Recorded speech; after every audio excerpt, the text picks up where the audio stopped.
মুসলমানদের আমরা তাড়াবো, আর আমরা বলছি বাংলা থেকে বিজেপিকে তাড়াবো। আপনারা এটাই ধরে রাখবেন। যখন সিএএ তিনি চেষ্টা করেছিলেন, অমিত শাহ এখনো বলে গেছেন সিএএ হাম লোগ করেঙ্গে। মমতা বন্দ্যোপাধ্যায় বলেছিলেন দেহে এক বিন্দু রক্ত থাকতে আমি সিএএ বা এই যে নাগরিকত্ব বিল বা নাগরিকত্ব নতুন আইন হতে দেব না। হতে দেব না মানে দেব না। মমতা বন্দ্যোপাধ্যায় বলেছিলেন কোন লোককে ধর্মের আধারে ভারত থেকে তাড়াতে দেব না। বাংলা থেকে তো নয়, ভারত থেকেও তাড়াতে দেব না। কে বলেছিলেন? মমতা দি বলেছিলেন।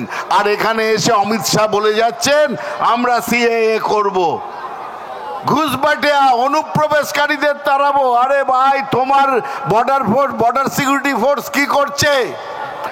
আর এখানেই আমাদের প্রতিবাদ যে এই বাংলা থেকে ওরা বলছে যে মুসলমানদের আমরা তাড়াবো, আর আমরা বলছি বাংলা থেকে বিজেপিকে তাড়াবো।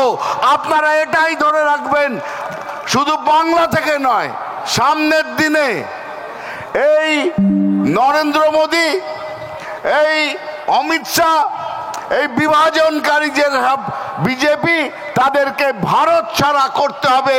সেটাই আজকের সংহতি দিবসের প্রতিজ্ঞা আমাদের, সেটাই সংহতি দিবসের আবেগ আমাদের। সকলে মিলে আমরা সামনের দিনে বিজেপি বিদায় করব, এই প্রতিজ্ঞা নিয়ে আপনারা চলুন। ভালো থাকবেন। সামনের দিকে লড়াই আছে, আমরা লড়াই চাই, লড়াই করে বাঁচতে চাই।